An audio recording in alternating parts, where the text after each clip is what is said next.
안녕하십니까? 네,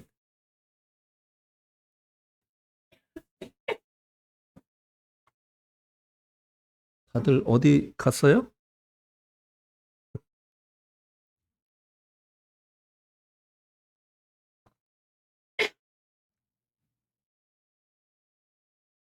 예배 시간에는 더 있었던 것 같은데? 네. 예, 오늘 본문 말씀은 로마서 6장 7절에서 11절까지 말씀이 되겠습니다.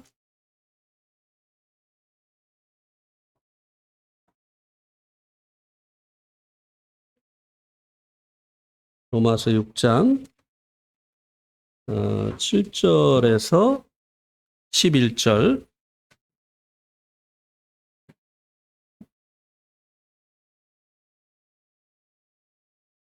아, 예, 6절에서부터 6절이라고 했죠, 제가. 예, 6절에서 11절까지. 제가 한 절, 여러분들이 한 절 교독하시도록 하겠습니다.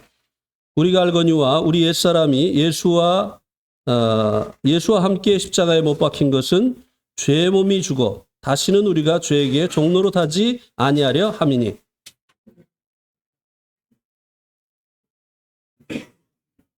만일 우리가 그리스도와 함께 죽었으면 또한 그와 함께 살 줄을 믿노니.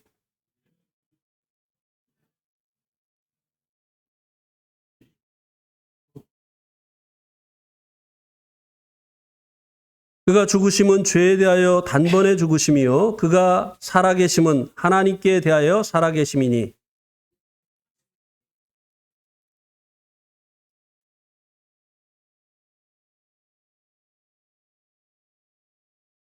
네.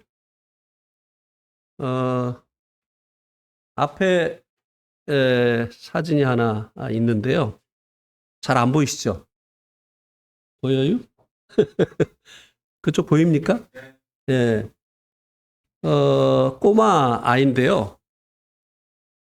이 아이가 어, 한국 사람일까요? 외국 사람일까요? 외국 사람? 예, 예. 그러면 이 아이가 네팔 사람일까요? 미국 사람일까요? 미국 사람? 예.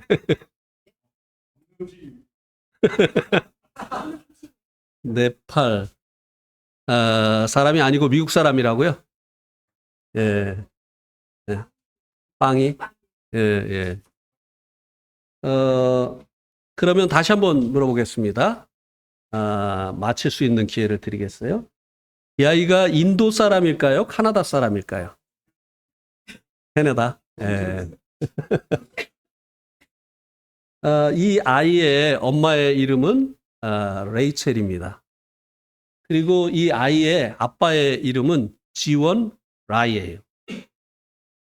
어, 아빠는 인도 국적의 네팔 사람이고 엄마는 카나다 사람입니다. 그럼 이 아이는 어느 나라 사람일까요? 예. 어, 이 아이 스스로도 좀 혼동스럽겠죠? 자신이 어느 나라 사람인지, 엄마를 따라서 카나다 사람인지, 아니면 아빠를 따라서 인도 사람인지, 아빠의 그 인종을 따라서 네팔 사람인지. 어, 그래서 이 아이는 여러 가지 언어를 합니다. 영어도 하고 또 힌디, 인도 말도 하고 그리고 또 그곳에 주로 갱톡이라고 네팔에 이제 갱톡이라고 하는 곳에서 사는데 네팔이 아니라 인도의 갱톡이라고 하는 곳에서 사는데 여기는 인도인데 거기에 거주민들이 대부분 네팔 사람들이 삽니다. 그러다 보니 또 네팔 말도 하죠. 그래서 이 아이는 자신의 정체성에 대해서 혼돈이 올 수밖에 없겠죠. 자신이 이제 카나다 사람이라고 생각을 할 때도 있겠고, 엄마를 따라서 카나다 갔을 때는 내가 카나다 사람인가? 그리고 또 자기가 태어난 곳인 네팔에서 살다 보면 내가 그 인도에서 살다 보면 내가 인도 사람인가? 그리고 또 네팔 사람들과 어울려 살기 때문에 네팔 말을 하면서 내가 네팔 사람인가? 굉장한 자기 정체성에 대한 혼돈이 올 수밖에 없지요. 그래서 자기가 어떤 삶을 살아야 되느냐라고 하는 것은 먼저 자기가 누구인가를 확실하게 아는 것이 이제 필요하죠. 우리들도 마찬가지입니다. 우리의 정체성이 확실해질 때 우리가 이제 그에 맞는 삶을 살아가게 되어지는 것입니다.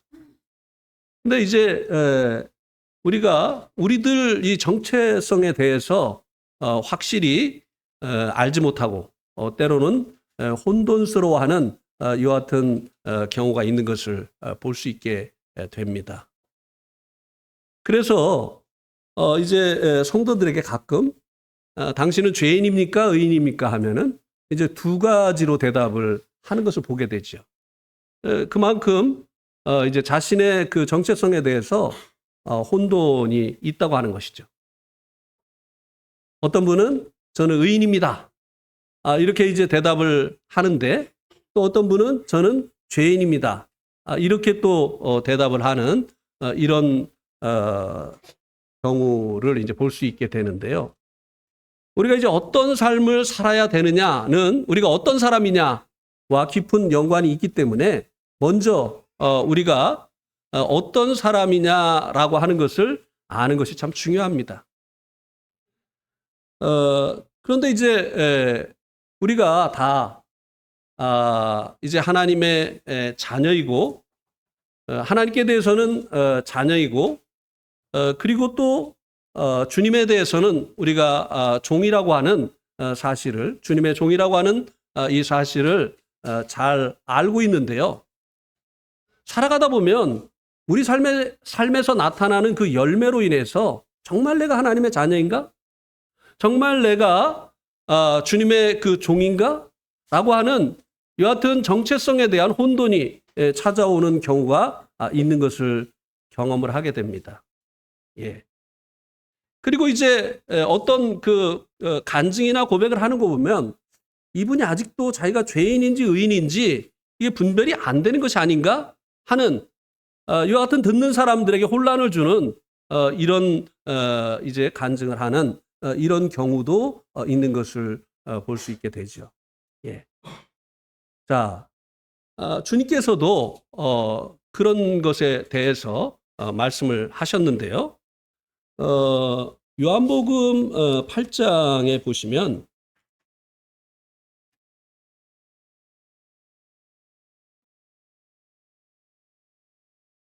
요한복음 8장 34절에 보면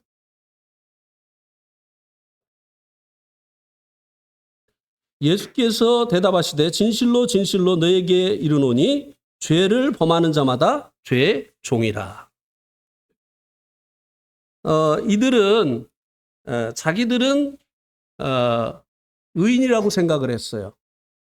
그래서 예수님께서 진리를 알지니 진리가 너희를 자유롭게 하리라. 이렇게 이제 예수님께서 말씀을 하시니까 자신들은 아브라함의 자손인데 남의 종된 적이 그래서 없는데 어찌 우리에게 자유를 운운하느냐? 우리는 남의 종이 아니다. 우리는 자유인이다. 왜냐하면 아브라함의 후손이기 때문에 그렇다라고 이야기를 했습니다. 자신의 그 정체성을 아브라함의 후손 의인이다라고 이렇게 이제 인식을 하고 있었던 것이죠. 그런데 예수님께서 죄를 범하는 자마다 죄의 종이다. 너희들 매번 살아가면서 죄를 범하지 않느냐? 그것은 너희들이 의의 종이 아니라 의인이 아니라 죄의 종이라고 하는 그 증거다. 너희들의 정체성은 죄의 종이다. 이렇게 예수님이 말씀을 하신 것을 볼 수 있게 되죠. 또 누가복음 6장에 보면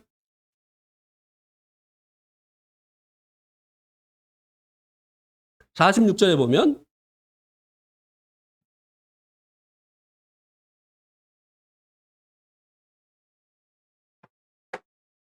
누가복음 6장 46절에 보면 너희는 나를 불러 주여 주여 하면서도 어찌하여 내가 말하는 것을 행하지 아니하느냐.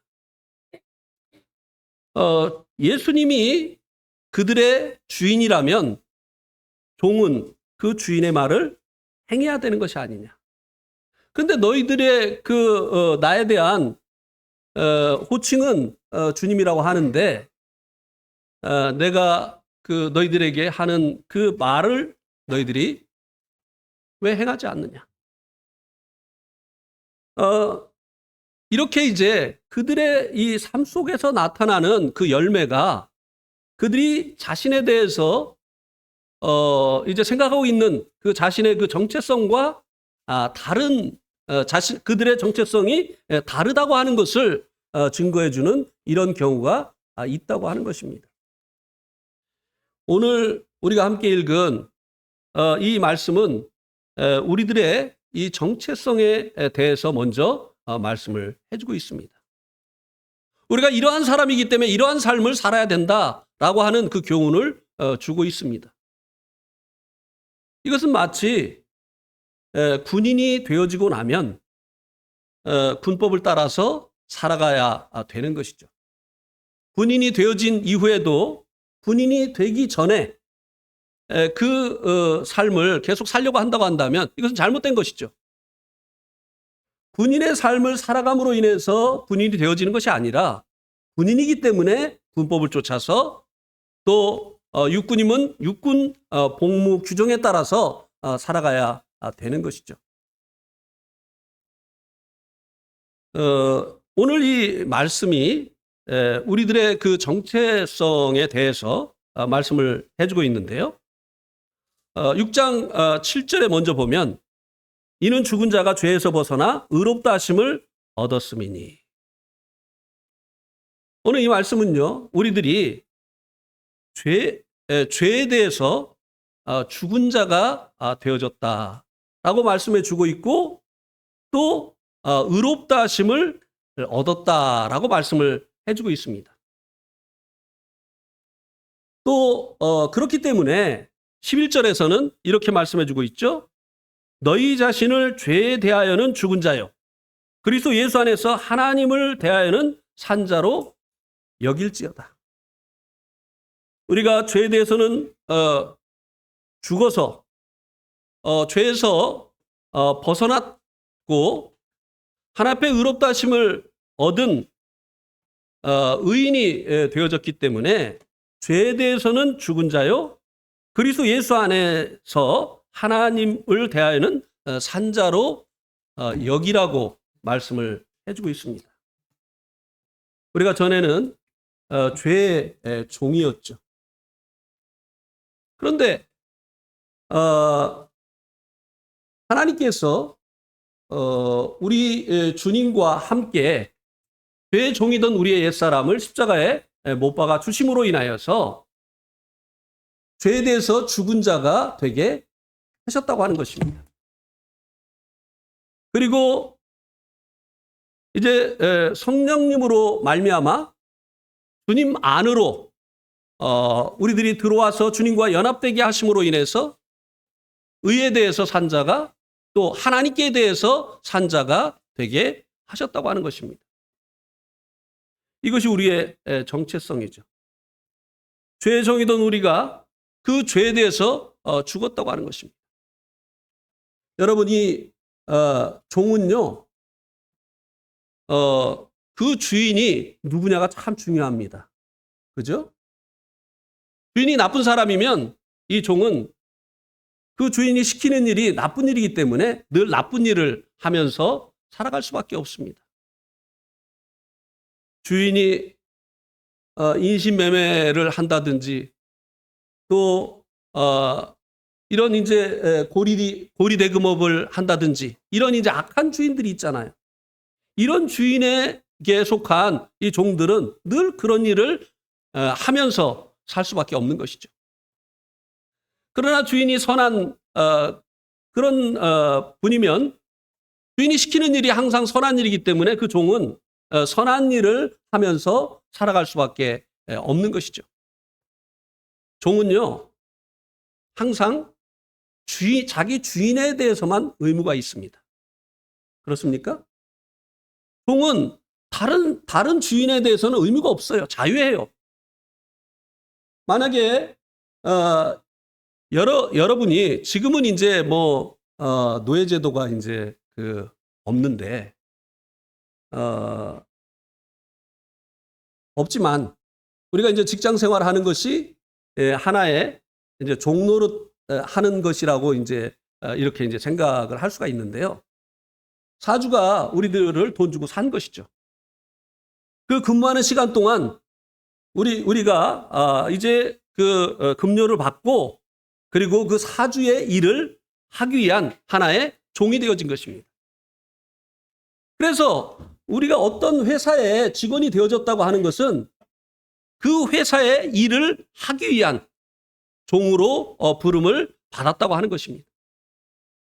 예를 들어서 내가 계룡건설의 직원이 되었으면 현대건설에 대해서 자유하죠. 나는 계룡건설에 그 일만 하면 되는 것입니다. 현대건설의 일은 나와 상관이 없는 것이에요. 그 사람이 아무리 돈이 많고 권력이 있고 그렇다고 할지라도 나하고는 상관이 없는 것이에요. 왜냐하면 나는 계룡건설의 직원이기 때문에. 그래서 여기 이 말씀은 우리들이 전에는 죄의 종이었어요. 그래서 죄가 시킨 일을 하면서 살아가던 그런 날들을 살았던 것이죠. 그래서 이 로마서 5장 12절부터는 죄의 종이던 우리들을 하나님께서 이제 이 죄의 종인이 신분으로부터 이제 해방을 시키셔서 죄에 대해서 자유하는 이런 사람이 되게 하셨다고 하는 이 사실을 말씀을 해주고 있습니다.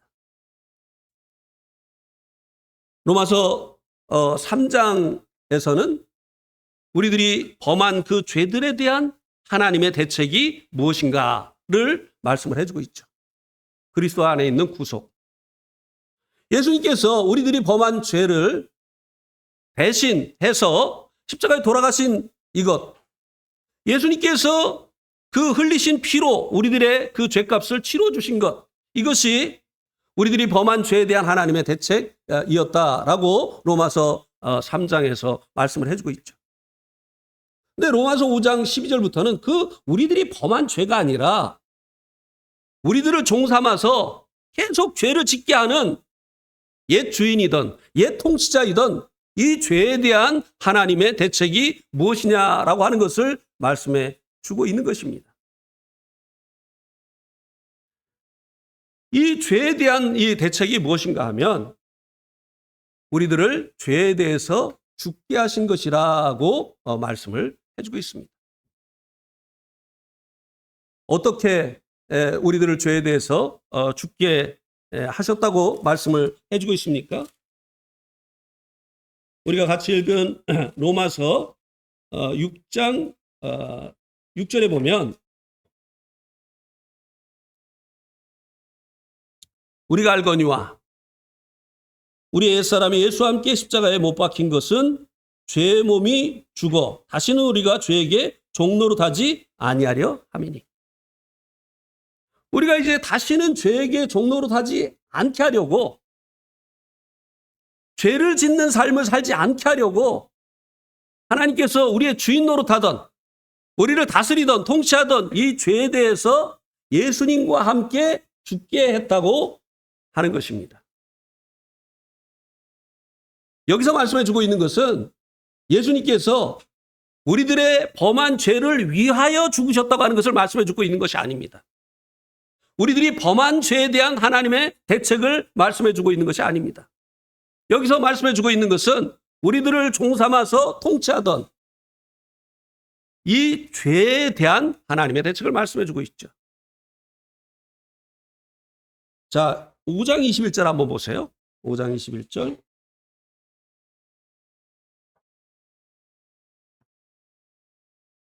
이는 죄가 사망 안에서 뭐 했다고 했습니까?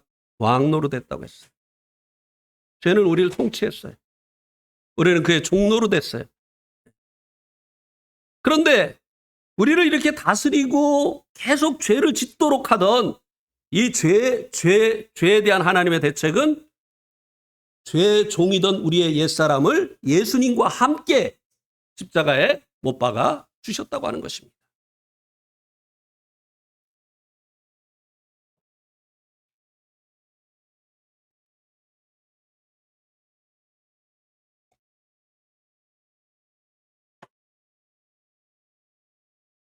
이 죽었다고 하는 것은 성경에 말하는 이 죽음은 소멸을 얘기하는 것이 아닙니다. 분리를 이야기하는 것입니다. 이 죄와의 이 주종관계를 하나님께서 끊어 놓으셨다고 하는 것입니다. 그렇게 하신 이유는 우리들이 더 이상 죄에게 종노릇하지 않게 하려고. 계속 이 죄를 짓는 이 삶이 이제는 의의 열매를 맺는 이 삶으로 변화되어지기를 위해서. 종은요, 자유가 없어요. 옛날에 노예들은요, 자기 주인에게 속해서 주인이 시키는 일을 해야 돼요. 다른 주인에 대해서는 자유하지만 이 종은 자기 주인에게 속박돼 있고 그리고 그 주인이 요구하는 것을 항상 해야만 됐습니다. 그런데 이 죄에 대해서 죽게 하셨다고 하는, 주님과 함께 이 죄에 대해서 죽게 하셨다고 하는 것은 이제 더 이상 그 죄가 우리들의 주인이 되지 않게 하셨다고 하는 것입니다. 우리의 신분을 인식해야 되는 거예요. 그리고 우리가 이 죄에 대해서 옛날 주인인, 옛날 통치자인 이 죄에 대해서 죽은 자가 되어졌다고 하는 사실을 여기라고 하는 것입니다. 여기라고 하는 이 말의 의미가 무엇입니까? 이제 잘못 이해한 경우가 있는데요. 여기라고 하는 말을 어떻게 이해를 하느냐면, 야, 이제 너네 형, 저렇게 막 사니까 이제는 죽은 걸로 여겨. 살아있는데 죽은 거로 여겨. 성경의 그 믿음은요, 사실에 근거한 겁니다. 안 죽었는데 죽은 것으로 여겨? 성경은 그렇게 말하고 있지 않아요. 예수님과 함께 죄에 대해서 죽었기 때문에 이제는 죄에 대해서 죽은 자로 여기라고 하는 것입니다. 인정하고 그렇게 믿으라고 하는 것입니다. 안 죽었는데 죽은 자로 여기라고 하는 것은 그건 거짓말이에요. 어떻게 하나님께서 안 죽은 사람을 죽었다고 여기라고 하겠습니까? 이제는 이 죄와의 주종관계가 끊어졌다고 하는 사실을, 이제 죄가 더 이상 우리의 주인이 아니라고 하는, 나의 이 정체성은 이 죄의 종이 아니라고 하는 사실을 인식하고 그것을 믿으라고 하는 것입니다. 또 삶 속에서 이것을 주장하라고 하는 것입니다. 군인이 됐으면 자신을 군인으로 여겨야 되잖아요. 그래야 군법을 따라서 살아가잖아요. 군인이 됐는데도 자기를 사회인으로 여기면 어떻게 군대 생활을 제대로 할 수 있겠어요? 우리가 이제는 죄의 종이 아니라는 것입니다. 죄에 대해서 하나님께서 예수님과 함께 죽게 하셨다고 하는 것입니다. 그리고 이제 우리들을 하나님께 대해서 산 자가 되게 하셨다고 하는 것입니다. 우리는 하나님께 대해서 산 자예요. 하나님과 연합된 자입니다.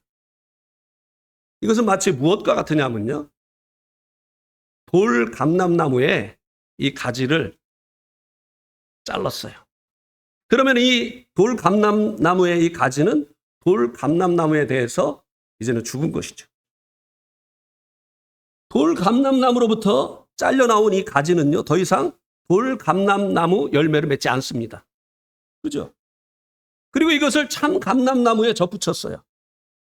그러면 이 가지는 참 감람나무에 대해서 이제 산 거예요. 이제는 그의 정체성이 더 이상 돌 감람나무의 가지가 아닙니다. 참 감람나무의 가지라는 거예요. 하나님께서 이렇게 하셨다는 거예요. 우리의 신분을 바꾸셨다고 하는 것입니다. 죄의 종이던 우리들을 하나님께 대해서 산 자, 주님의 종이 되게 하셨다고 하는 것입니다. 그래서 그것을 우리들에게 너희도 너희 자신을 죄에 대하여는 죽은 자요 그리스도 예수 안에서 하나님을 대하여는 산 자로 여기라고 하는 것입니다. 안 여기죠. 왜냐하면 살아가다 보면 자꾸 내가 욕심도 부리고 거짓말도 하고 또 화내기도 하고 교만하기도 하고 이런 일들이 자꾸 나타나니까 내 열매가 아직도 죄 열매를 맺고 있는데 내가 죄에 대해서 이제 죽은 자인가? 안 죽었으니까 죽은 자라고 여기라고 하는 거 아닌가? 이런 이제 생각이 들죠. 이것이 왜 우리가 죄에 대해서 하나님께서 죽은 자가 되고 하나님께 대해서 산 자가 되게 하셨는데 왜 우리의 삶 가운데서 이런 이제 신분의 변화가 일어났는데도 불구하고 이런 열매가 맺혀지느냐라고 하는 것입니다. 6장 6절에 보면 하나님께서 예수님과 함께 우리 옛사람, 이 죄의 종이던 옛사람을 십자가에 못 박으셨어요. 그래서 이 죄의 종인 이 사람이 이제 더 이상 이 죄와 관계없는 사람이 되게 하셨어요. 그렇게 하신 목적이 이제는 더 이상 죄에게 종노릇하지 아니하게 하시려는 것이다 라고 말씀을 해주고 있습니다.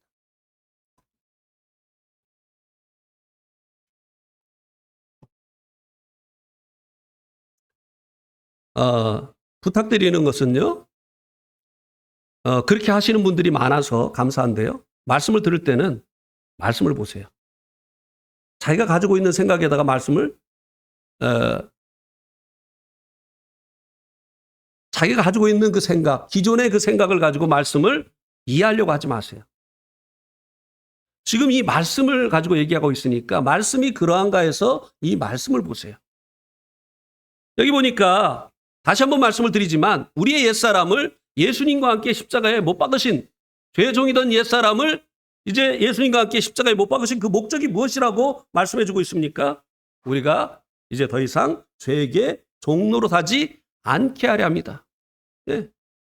죄의 종이면 계속 죄에게 종노릇하니까 그 죄의 종이던 그 옛사람을 예수님과 함께 십자가에 못 박았다고 하는 것입니다. 그런데 왜 죄를 짓느냐는 거야. 우리가 죄의 종이 아닌데 이제는 하나님께 대해서 산 사람들이 되었는데 의의 종이 되어졌는데 또 선하시고 거룩하시고 의로우신 예수님의 종이 됐는데 왜 우리의 삶 가운데서 계속 이 죄의 열매가 나타나느냐라고 하는 것입니다. 거기에 보면 6장에 보면 우리가 알거니와 우리의 옛사람이 예수와 함께 십자가에 못 박힌 것은 그 다음에 뭐라고 말씀해 주고 있습니까? 죄의 몸이 죽어. 죄의 몸이 죽어. 이 죄의 몸 때문에 이 죄의 몸이 죽어야 되는데 이 죄의 몸이 죽지 아니하면 이 죄의 몸이 계속 살아서 역사를 하면 우리가 다시 죄에게 종노릇하게 되어지는 이런 결과가 나타나게 되어진다고 하는 것입니다. 자, 옛사람은 예수님과 함께 십자가에 죄의 종이던 옛사람은 예수님과 함께 십자가에 못 박혀 죽었어요. 그런데 죽어야 될 뭐가 있다고요? 죄의 몸이 있다라고 말씀해 주고 있습니다. 죄의 몸. 이것은요, 하나님께서 십자가에 못 박아 주시는 게 아니에요. 이것은 이제 죽여야 되는 것입니다. 하나님께서 우리들에게 베푸신 은혜는 뭐냐면은 예수님께서 우리의 죄들을 위해서 돌아가 주신 것이 하나님의 은혜예요. 그리고 우리의 옛사람을 예수님과 함께 십자가에 못 박아 주신 것, 하나님이 하신 거예요. 우리의 죄의 종이던 사람을 십자가에 못 박아 주신 것, 이게 하나님의 은혜입니다. 그런데 우리가 그래서 이제 새 사람이 되어졌는데 이제는 의의 열매를 맺어야 되는데 때로는 우리들이 죄 열매를 맺습니다. 무엇이 간과되었기 때문이냐? 바로 이 죄의 몸이 간과되었기 때문이라고 하는 것입니다. 많은 사람들이 이 죄의 몸을 어떻게 이해를 하느냐면요, 이 몸으로 이해를 해요. 이 몸으로. 이 몸이 죄악되기 때문에 이 몸 때문에 우리가 죄를 짓는다. 구원받았어도 이 몸은 아직도 우리가 부활의 몸으로 변화받지 못했기 때문에 이 몸 때문에 우리가 죄를 짓는다. 이렇게 생각을 해서 죄의 몸을 멸하라고 하는, 죄의 몸을 죽이라고 하는 이 말씀을 어떻게 이해하느냐? 금욕하라고 하는 것으로 이해를 해요. 잠 적게 자고 음식 적게 먹고 이렇게 하면서 몸을 억제하는 것, 이 몸의 소욕을 억제하는 것, 이것이 죄의 몸을 멸하는 것이다 라고 생각을 합니다만 그렇지가 않아요. 그 몸에 대해서는요, 6장 몇 절에 나와 있느냐면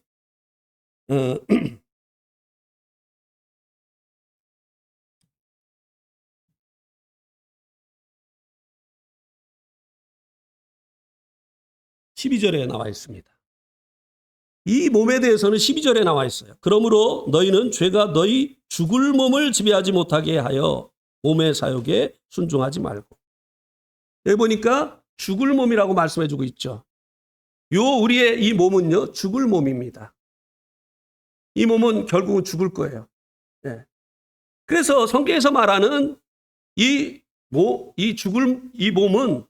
이 바디는 이제 죽을 몸이라고 말씀해주고 있어요. 그런데 이 몸은요, 선하지도 않고 악하지도 않아요. 이 몸 자체는. 마치 부엌칼과 같습니다. 부엌칼이 주부에게 들려지면 맛있는 요리를 하는 선한 도구가 되죠. 그죠? 그런데 이 부엌칼이 살인 강도에게 들려지면 사람을 죽이는 악한 도구가 됩니다. 칼 자체는 선하지도 악하지도 않아요. 이걸 누가 사용하느냐에 따라서 선한 도구가 될 수도 있고 악한 도구도 될 수가 있는 거죠. 그런 것처럼 이 죽을 몸, 이 몸은 이 몸 자체가 선하지도 악하지도 않습니다. 그런데 이 몸을 불의의 병기로 들이면 불의한 일을 행하게 되어지는 것이에요. 그리고 이 몸을 하나님께 드리면 의의 병기가 되어지는 것이에요. 성경에서 말하는 이 몸은요, 어디에다 드리느냐에 따라서 선한 일을 할 수도 있고 악한 일을 할 수 있다라고 말씀을 해주고 있습니다. 그런데 우리들이 멸해야 될 이 죄의 몸, 이것은 이 몸이 악하다고 하는 것을 얘기해 주는 것이 아니라고 하는 것입니다. 만약에 이 몸을 말하는 것이라면 뭐라고 했겠습니까? 죄의 몸이 아니라 죄악된 몸이라고 했겠죠. 죄악된 몸. 죄악된 몸이 아니라 죄의 몸이라고 하는 것입니다. 죄의 몸. 그러면 죄가 뭡니까? 여기서 말하는 이 몸의 머리예요. 죄가 머리이고 죄의 지체인 그것을 죄의 몸이라고 이야기를 하는 것입니다. 그래서 이 몸이 죄악되다고 하는 것이 아니라 이 몸이 죄악되다고 말하면 영어 성경에 어떻게 나와 있어야 되겠습니까? sinful body라고 되어 있겠죠. 죄악된 몸. 그러나 여기는 죄의 몸이라고 말씀해주고 있어요. The body of sin. 죄가 머리인 그 몸과 같은 도구. 이것을 멸해야 된다. 이렇게 말씀해주고 있습니다. 그러지 아니하면 이것을 멸하면 우리가 죄에게 종노릇하지 않게 되어지지만 이것을 멸하지 아니하면 죄에게 종노릇하는 우리의 정체성과 다른 삶을 살게 되어지는 그런 결과가 빚어지게 되어진다고 하는 것입니다. 우리의 정체성은 변하지 않아요. 우리가 비록 살아가면서 거짓말도 하고 그리고 또 교만도 떨고 잘난 척도 하고 또 거짓말도 하고 이렇게 할 수 있습니다. 하면 안 돼요. 할 수 있다는 얘기는 실제적으로는 우리의 삶 가운데 그런 것들이 나타난다는 것이죠. 우리의 신분과는 다른 삶을 사는 거예요. 이렇게 이제 우리의 삶 가운데 이런 것들이 나타나는 그 이유는 나타난다 할지라도 우리의 신분이 변하는 거 아니에요. 우리는 죄에 대해서 죽은 자예요. 하나님께 대해서 산 자예요. 그럴지라도 이거는 단번에 이루어지는 것입니다. 자, 그것을 6장 7절에 한번 보세요. 이는 죽은 자가 죄에서 벗어나 의롭다 하심을 얻었음이니. 우리가 의롭다함을 얻은 것과 우리가 언제 의롭다함을 얻지요? 예수님 믿고 구원받을 때 의롭다함을 얻잖아요. 의롭다함을 얻은 것과 죄에 대해서 죽은 것은 동시에 이루어진 일이라고 하는 것입니다. 우리가 의롭다함을 얻은 이후에 다시 죄인으로 낙인 찍히는 일이 없잖아요. 단번에 우리가 주님을 믿는 믿음으로 의인이 되어졌지만 우리의 상태는 변할지라도 우리의 이 신분은 절대로 변치 않는 것이죠. 우리들이 비록 죄의 몸을 멸하지 못하고 죄의 몸으로 인해서 우리들이 살아감으로 인해서 우리의 이 신분에 걸맞지 않는 그런 삶을 산다고 해서 우리의 신분이 바뀌는 것은 아니라고 하는 것입니다.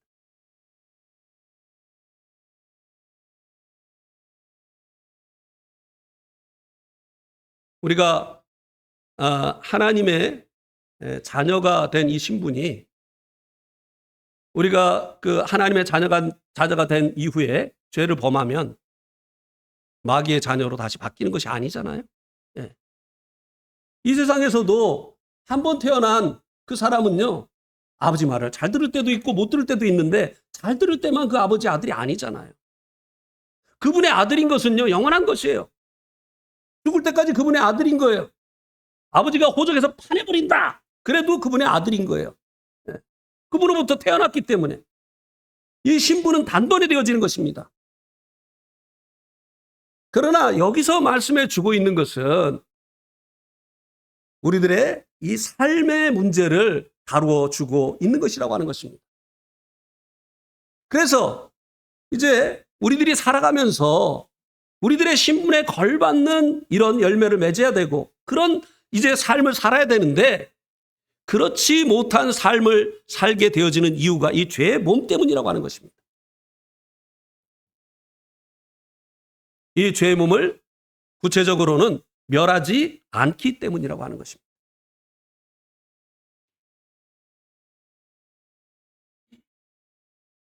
그러니까 로마서 3장에서 로마서 6장으로 넘어와야 돼요.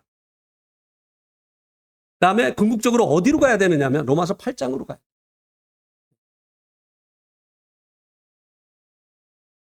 근데 맨날 우리가 이제 육신으로 행해서 잘못을 하면 어디로 갑니까? 다시 3장으로 가요. 그게 아니에요.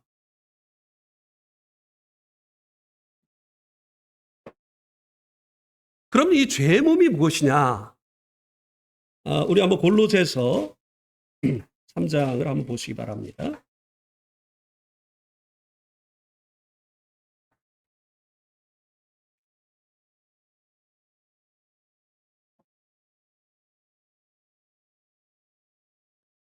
골로새 3장 5절.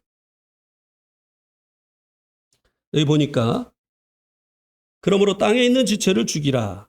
곧 음란과 부정과 사욕과 악한 정욕과 탐심이니 탐심은 우상 숭배니라. 여기 이제 땅에 있는 지체라고 말씀을 해주고 있는데요. 이 땅에 있는 지체도 여기 뒤에 나와 있는 이것이 무엇을 말하는 것인지 설명해 주고 있는 그 말씀들이 이 몸이 아니라고 하는 것을 얘기해 주고 있잖아요.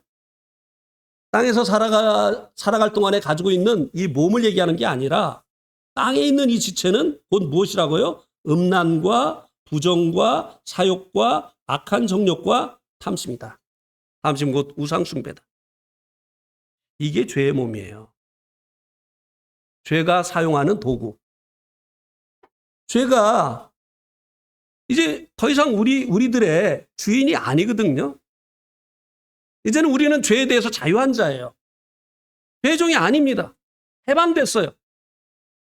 죄의 종이던 우리들의 이 신분이 주님의 종으로 바뀌어졌어요. 우리들이 순종해야 될 분은 예수님이시죠. 우리는 그의 뜻에 순종하면 되는 것이에요. 그의 뜻만을 생각하면 되는 것이에요. 죄가 아무리 요구한다 할지라도 우리는 더 이상 죄의 종이 아니기 때문에 반응할 필요가 없는 것이죠. 그런데 이 죄가 무엇을 가지고 이제 우리들을 다시 우리들에게 주인 노릇을 하려고 하느냐? 바로 여기에 나와 있는 이런 생각들이라고 하는 것입니다. 여기 나와 있는 것들은 음란한 생각, 그죠? 이 음란한 생각이잖아요. 음란한 생각, 그 다음에 더러운 생각, 그 다음에 욕심, 그 다음에 악한 정욕, 그 다음에 탐심, 탐심은 우상숭배. 이런 악한 이 생각들을 죄가 사용을 해서 우리를 신분에 걸맞지 않는 삶을 살도록 유혹을 한다고 하는 것입니다. 옛날에는요, 죄가 우리들의 주인이기 때문에 당연히 우리를 주장했어요. 우리는 자유가 없었어요. 근데 이제는 우리가 죄에서 해방돼서 죄와 상관없는 사람이 되어졌기 때문에 이제는 죄가 우리를 속이는 것입니다. 주인이 아닌데도 불구하고 주인인 양 우리를 속여서 우리들의 이 생각 속에 이런 생각들을 불어넣어 주어서 이 생각대로 살게 함으로 인해서 우리들이 죄에게 또다시 종노릇하게 하는 이런 삶을 살게 한다고 하는 것입니다. 속는 거예요.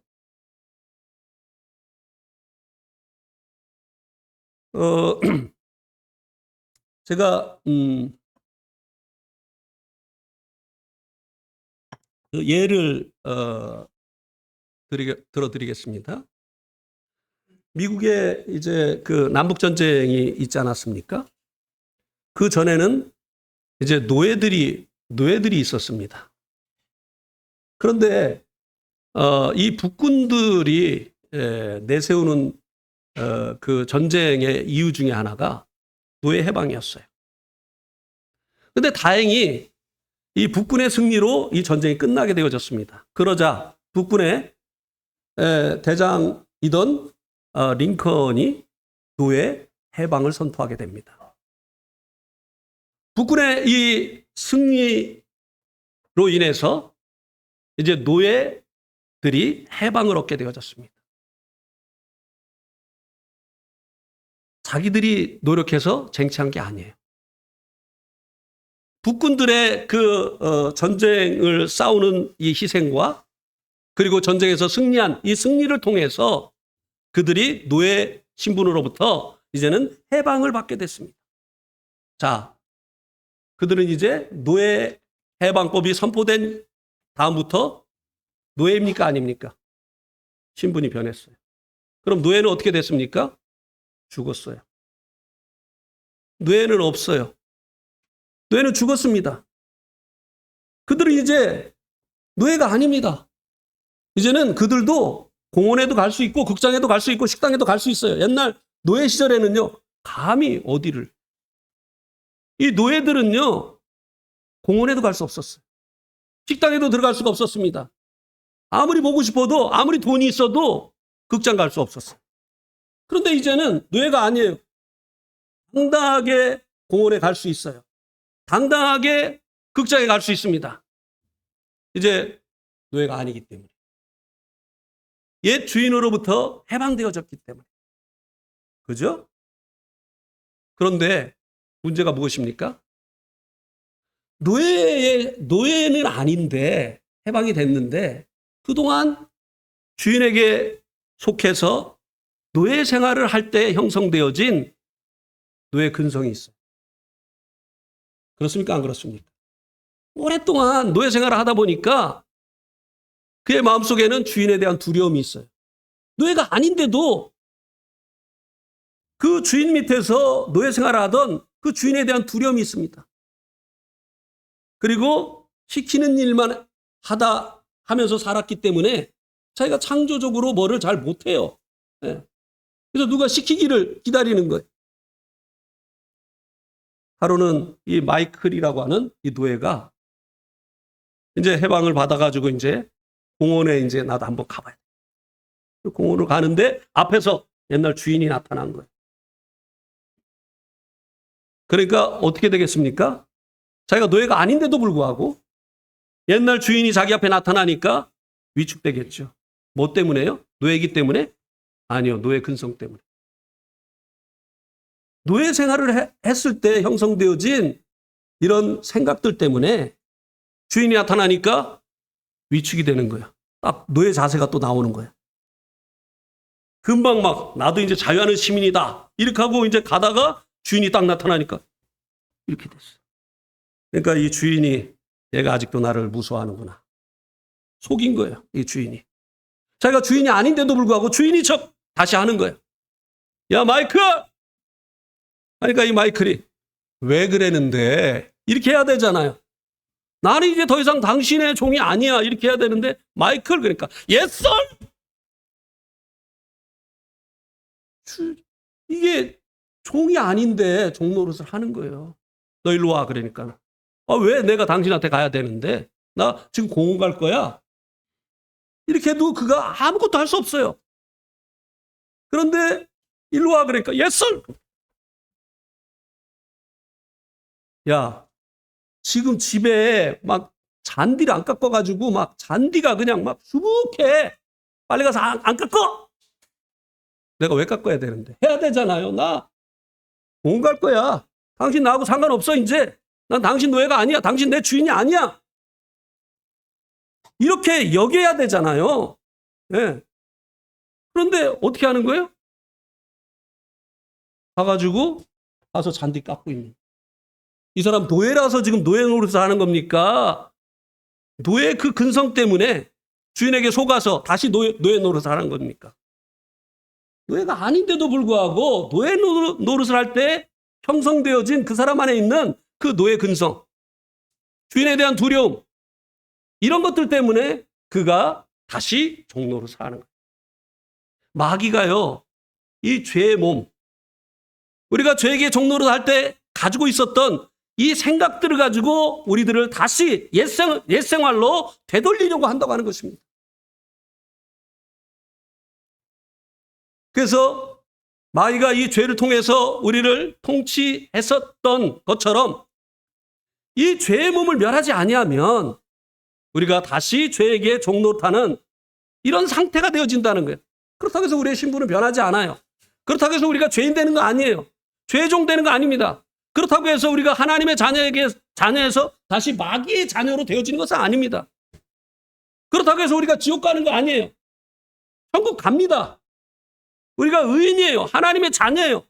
그러나 이제는 죄에게 종노릇하지 않게 하시려고 죄에 대해서 죽게 하셨는데 왜 그렇게 사냐 이 말이에요. 주님의 희생이 헛되지 않느냐고 하는 것이에요. 우리가 해방받고 이제는 주님의 종이 되어서 주님이 원하시는 열매를 맺기를 원하시는데 왜 그런 삶을 사느냐고 하는 것이죠. 왜 마귀가 주는 그 생각으로 자꾸 잘난 척하고 왜 다투려고 하고 왜 참지 못하고 왜 그렇게 하느냐고 하는 것이에요. 왜 계속 하나님의 말씀에 대해서 불순종하면서 마귀가 주는 그 생각으로 인해서 우리가 반응하고 말하고 행동하면서 살아야 되느냐고 하는 것이에요. 이것은 우리의 신분에 걸맞지 않는 것이라고 하는 것입니다.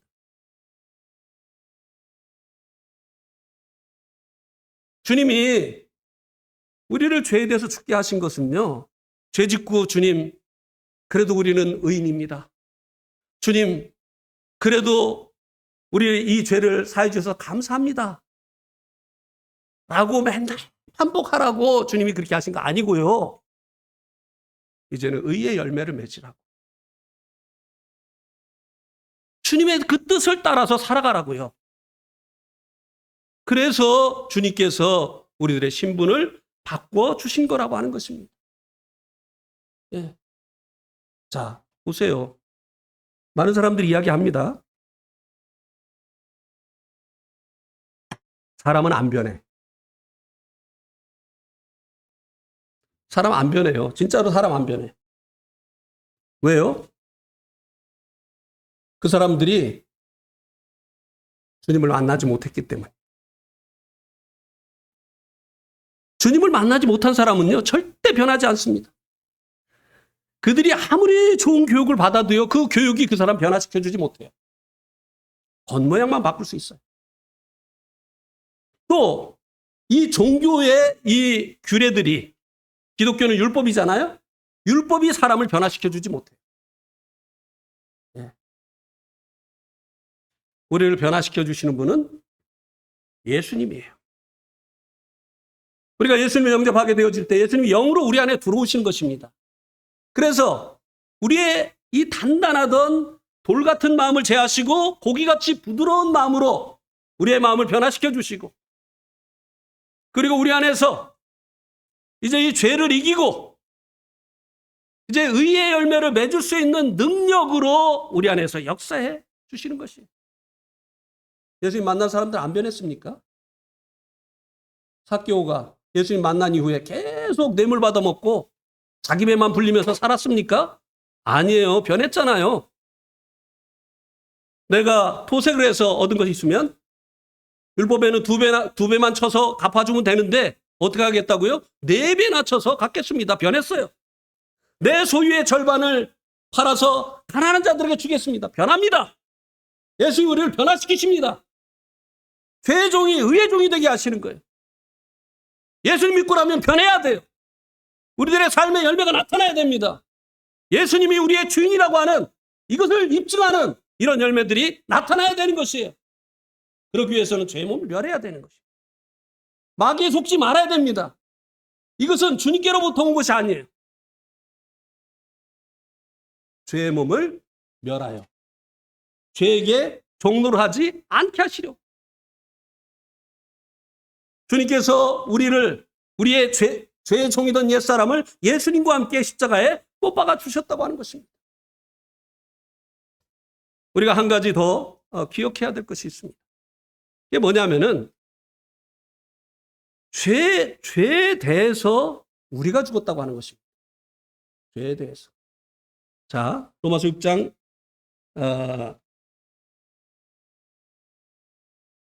2절 한번 보세요.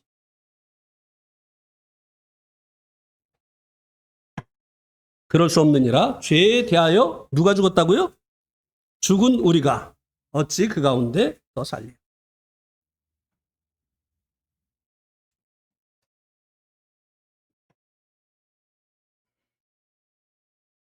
죄에 대해서 우리가 죽었습니다.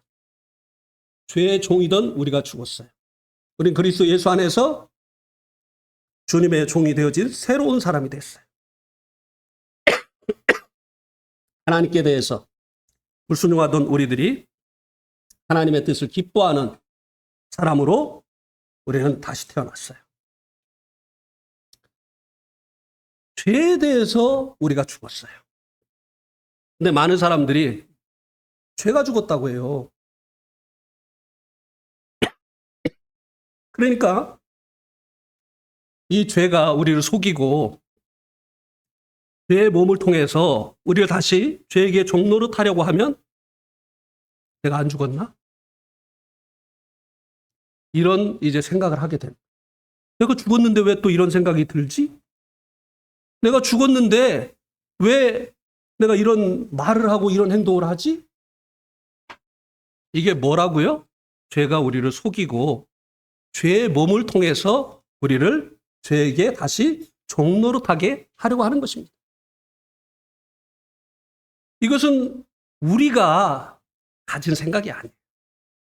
마귀가 일으킨 생각입니다. 그래서 이것을 붙들지 말아야 되는 거예요. 마틴 루터가 이런 이야기를 했다고 합니다. 우리 머리 위에 새가 왔다 갔다 하는 것은 우리가 막을 수 없다. 그러나 이 새가 우리 머리에 또가리를 트는 것, 둥지를 트는 것은 우리가 막을 수 있다. 맞습니까? 예. 마귀가 우리를 속이고요. 이럴 때는 할 수 없어. 거짓말 해야 돼. 이런 생각을 일으키고요. 또 이럴 때는 너도 보복해야 돼.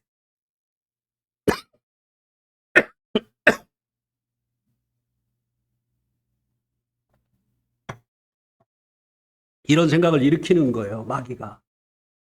근데 우리가 이게 우리 것인 줄 알고 붙드니까 문제가 되는 거예요. 막 화가 난 마음을 계속 품는 거예요.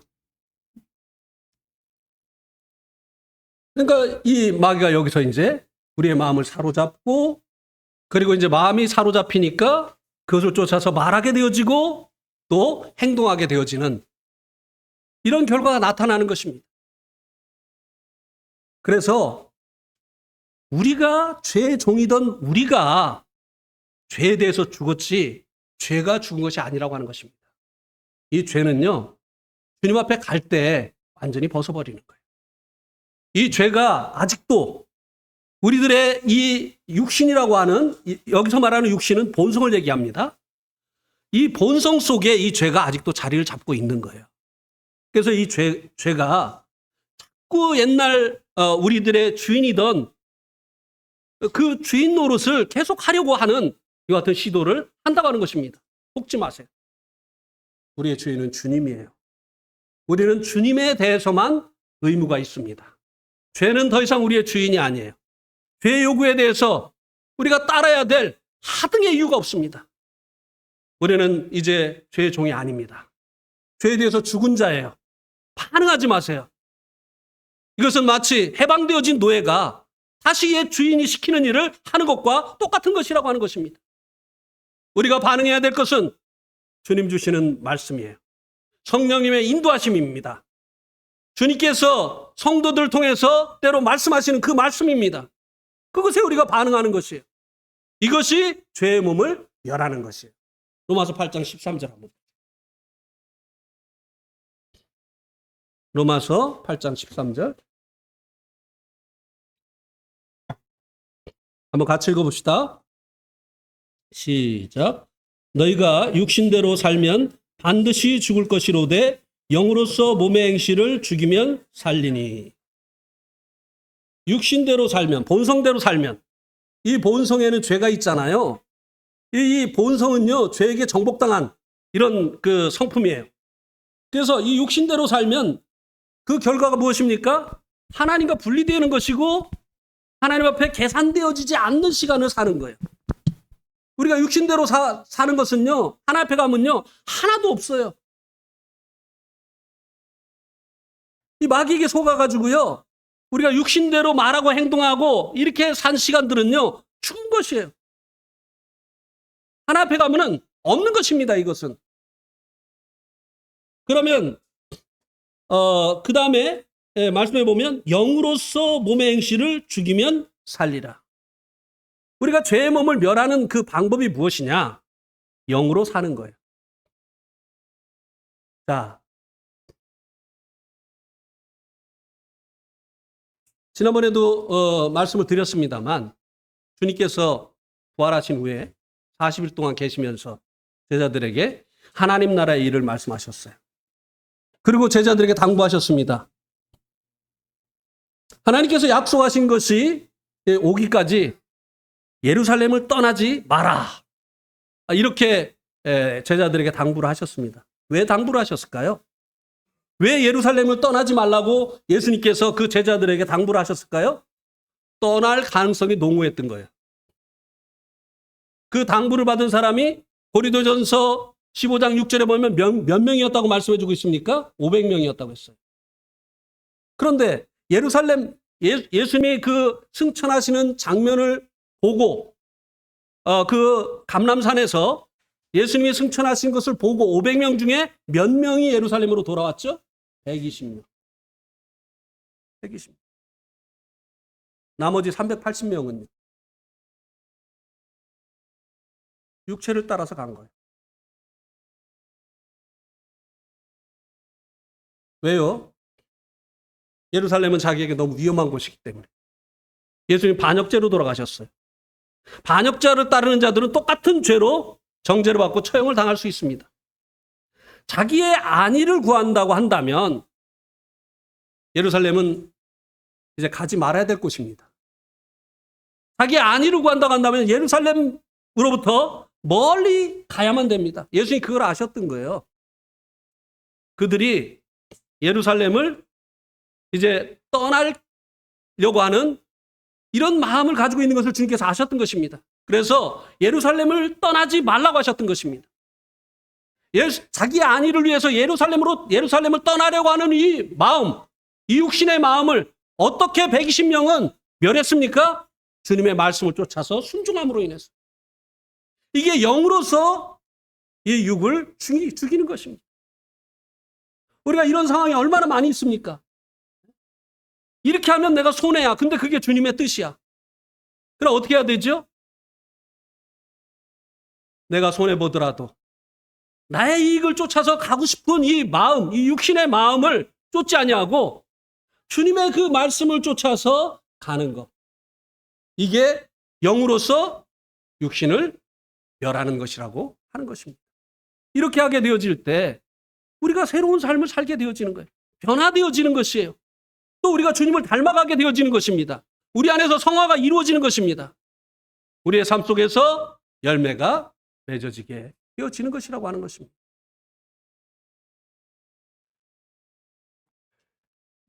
이것이 우리의 정체성에 합당한, 우리의 정체성과 일치하는 삶을 사는 것이라고 하는 것입니다. 여기까지 말씀을 드리겠습니다.